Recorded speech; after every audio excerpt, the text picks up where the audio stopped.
नहमदुहु व नुसल्ली अला रसूलिल करीम अम्मा बाद फ़अऊज़ु बिल्लाहि मिनश शैतानिर रजीम बिस्मिल्लाहिर रहमानिर रहीम। अस्सलामु अलैकुम व रहमतुल्लाहि व बरकातुहू। अल्लाह ताला हमेशा हमें और आप सबको अपनी रहमतों और बरकतों में शामिल रखे, आमीन सुम्मा आमीन।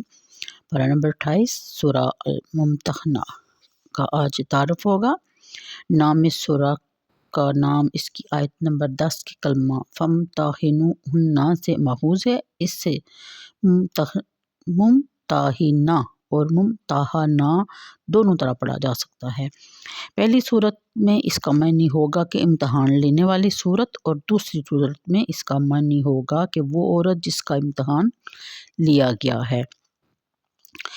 ये दो रुकू 13 आयतों 348 कलमात और 1510 हरूफ पर मुश्तमिल है।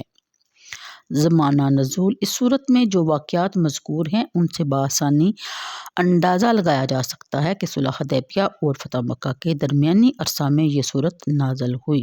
मज़ामीन पर रोशनी डालने से मालूम होता है कि हुज़ूर सरवर आलम सल्लल्लाहु अलैहि वसल्लम जब किसी मुहिम पर जाने का इरादा फरमाते तो इसको सिगार राज में रखते ताकि दुश्मन क़ब्ल अज़ वक्त मुतला होकर अपनी दफ़ा की तैयारी मुकम्मल ना कर ले। इज़्न इलाही के मुताबिक जब फ़तह मक्का के लिए तैयारी शुरू की गई तो हिस्ब मामूल नहायत राजदारी से काम लिया जा रहा था ताकि कफ़ार मक्का इस मनसूबा पर आगाह होकर कोई जवाबी कार्रवाई ना कर सकें। हज़रत खातब इब्ने अबी बल्तगा रज़ी अल्लाह ताला अन्हा ने से एक संगीन गलती सरजद हुई। इनके बाल बच्चे मक्का में थे, वहाँ उनका कोई ऐसा करीबी रिश्तेदार ना था जो उनका पुरसाने हाल होता। उन्होंने खुफिया तौर पर मक्का के एक सरदार को खत लिखा और हुज़ूर सल्लल्लाहु अलैहि वसल्लम के इस इरादे से उसे आगाह किया ताकि वो इस एहसान के बदले उनके बाल बच्चे का ख्याल रखे। इसका तफसीली तज़किरा तो आयत की तशरीह के ज़मन में आएगा। यहाँ फ़कत इतना इशारा करना काफ़ी है कि अल्लाह ताला ने अहले ईमान को सख्त तंबीह फरमा दी कि ईमान लाने के बाद कफ़ार के साथ तुम्हारा याराना सख्त नापसंदीदा हरकत है। तुम अपनी साफ दिली के बायस इन्हें भी अपने जैसा ख्याल करते हो, हालांकि कुफर ने इनको इनकी सिफ़ात आलिया से महरूम कर रखा है जिनकी तुम्हें उनसे तवक्को है। इनके सीनों में तुम्हारे खिलाफ बुग़्ज़ अनाद के शोले भड़क रहे हैं। अगर तुमने एहतियात से काम ना लिया तो तुम खुद भी ज़िक उठाओगे और मुसलमानों को भी तरह तरह की मुश्किलात में मुब्तला कर दोगे।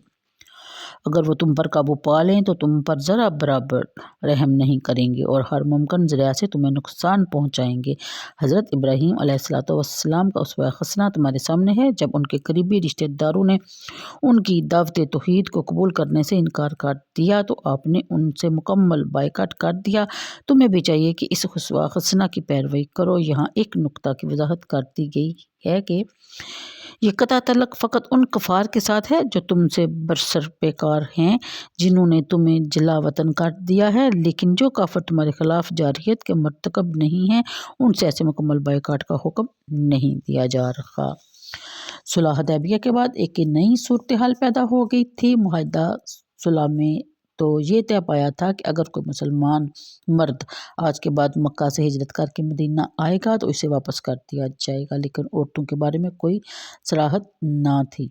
सुलह हुदैबिया के बाद कई औरतें जो मुसलमान हो चुकी थी वो अपने काफिर शौहरों को मक्का में छोड़कर मदीना तैयबा पहुँचने में कामयाब हो गई थी। शराइत सुलह की रूह से क्या इन्हें भी वापस कर देना होगा, ये सवाल था। अल्लाह ताला ने बता दिया कि जब कोई औरत हिजरत करके तुम्हारे पास आ जाए तो तुम इनके ईमान का जायज़ा लो।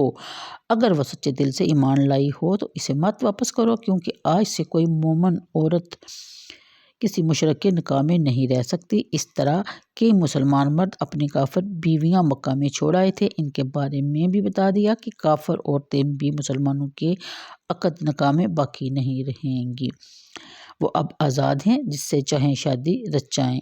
इनके बारे में तफसीली अहकाम आयात की तशरीह के ज़मन में आप मुलाहिज़ा फरमाएंगे इंशाअल्लाह। मक्का मुकर्रमा फ़तह होने वाला था। वो दिन तलू होने के करीब था जब मर्दों की तरह औरतें गरोह दर गरोह इस्लाम कबूल करें। इसलिए अल्लाह ताला ने अपने हबीब को क़ब्ल अज़ वक़्त बता दिया कि जब मुशरिक औरतें इस्लाम कबूल करने के लिए हाज़िर हों तो इन अमूर पर इनकी बायत ली जाए। तो ये था सूरत الممتحنہ کا تعارف، جس کی تفصیل کے بارے میں انشاءاللہ میری آنے والی ویڈیو کا انتظار کیجیے۔ اللہ تعالیٰ آپ سب کو اپنے حفظ و ایمان میں رکھے، اور اس کے ساتھ ساتھ میرے لیے بھی دعا کیا کیجیے، اور اس اسلامک ویڈیو کو لائک اور شیئر کر کے اپنا فریضہ اول یعنی مسلمان ہونے کا حق ادا کیجیے۔ اللہ حافظ۔